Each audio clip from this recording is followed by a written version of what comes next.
Sadly, the car and driver time machine was irreparably damaged recently in an attempt to go back to 1982 and uninvent the Cadillac Cimarron. But let's imagine for a moment it's still working, and that we can use it to send this brand new Honda Civic Type R 10 years into the past. There's no doubt that the car itself would be a sensation. This is a 300-plus front-wheel drive hatchback that's capable of lapping the Nürburgring Nordschleife in less than 8 minutes, and with styling seemingly inspired by the body armor of an Imperial Stormtrooper. Yet the R would also have been highly controversial for being turbocharged back when the Honda brand was still practically fetishizing natural aspiration. So the question for 2015 is whether the ends really justify the means. First, we need to make the sad acknowledgement that this is a review of some sweat-tasting forbidden fruit. The Euro-spec Civic Type R won't be coming to the US soon or ever. But this isn't just another entry in our continuing series of awesome cars that automakers deny us, because Honda will admit that this Type R is dropping some very broad hints about what we can expect from the U.S. spec version of the next-gen model. Yes, the Type R has already been confirmed for American sale in the near future, and it almost certainly will use the same OEM-built turbocharged engine. Bringing us back to the big issue, is this a good idea?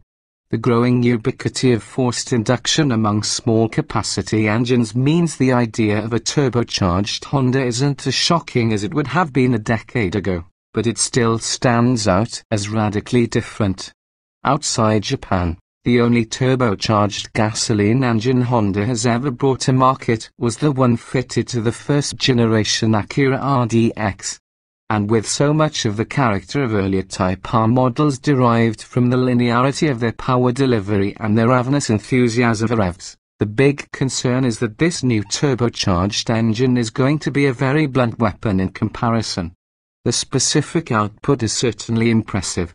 A total of 306 horsepower from a 2.0-litre 4 puts the Civic's engine just slightly above the brawny 292 horsepower version of Volkswagen's EA888 TSI engine, as fitted to the Audi S3 and the Golf R. Indeed, it practically matches the output of the BMW M235i with 2 fewer cylinders and 50% less displacement. The engine features a small single-scroll turbocharger and a VTEC variable valve timing system that will overlap exhaust and inlet slightly to reduce turbine lag.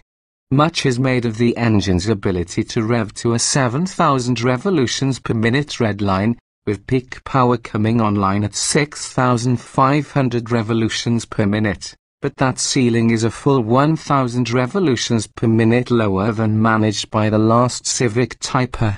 The output is shuttled to the front wheels via a standard 6-speed manual gearbox. There are no plans for any other transmission option, and a mechanical limit-slip differential. The front suspension struts get separate steering knuckles similar in principle to the GM Hyperstrut and Ford Revo knuckle in a bid to reduce torque steer. Dosage switchable dampers are also standard, with these and various other dynamic functions falling under the control of a mood shifting plus a button that's claimed to sharpen the Type R for track use. That comes later, but we make initial acquaintance on the busy streets of the Slovakian capital, Bratislava. And it's immediately clear the Type R's dynamic character is nearly as outgoing as its design. The chassis feels impressively pliant when asked to deal with broken city blacktop, but even at low speed the engine feels turbocharged. Very turbocharged. Initial response is keen enough, there's no lag between pressing the throttle pedal and feeling the engine respond. But there's then a noticeable pause before the turbo spools up fully.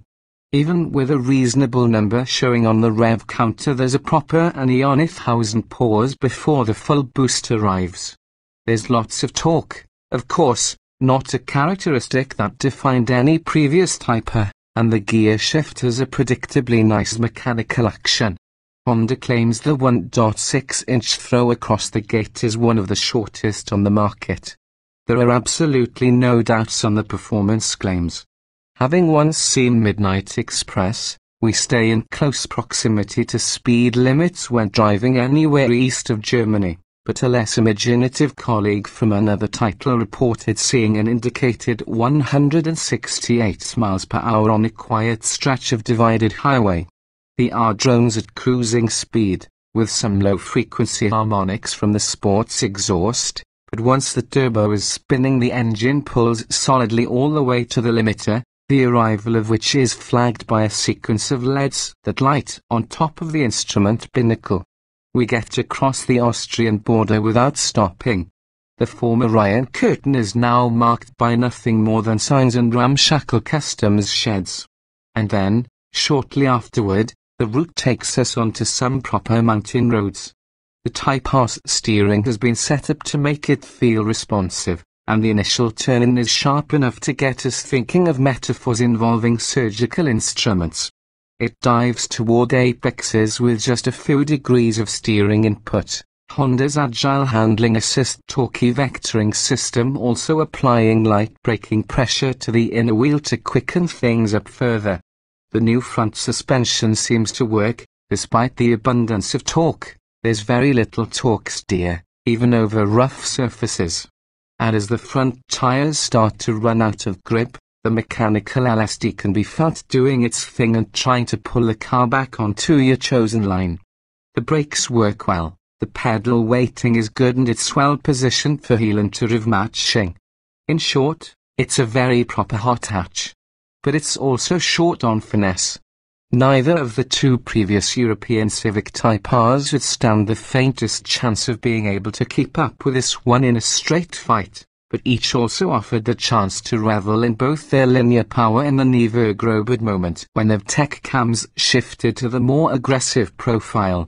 Comparatively, the new car feels brutish, especially in Plus R mode, which further sharpens the throttle response and turns the dampers up to at least 11. Honda also lays on some time at the Automotorjom Slovakia-ing in the chance to take the Type R for a few laps.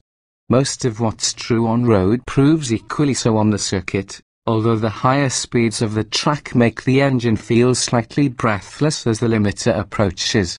The Type R turns and grips extremely well. The differential and stability control system working together to fight understeer in the slower turns. We also confirm that cornering lines can be influenced instinctively by easing the throttle pedal.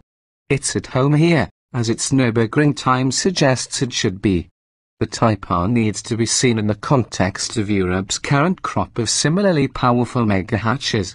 It's priced hard against rivals like the Golf R, and in most markets it costs more than the Renault Megane RS 275 that most Euro fanboys will tell you is the current front drive champion. Hence the need for the powerful turbocharged engine and the importance of that scorching Nordschleife time. You can't argue with the raw numbers, but the result is a car that lacks some of the fizz that made its predecessors different and special.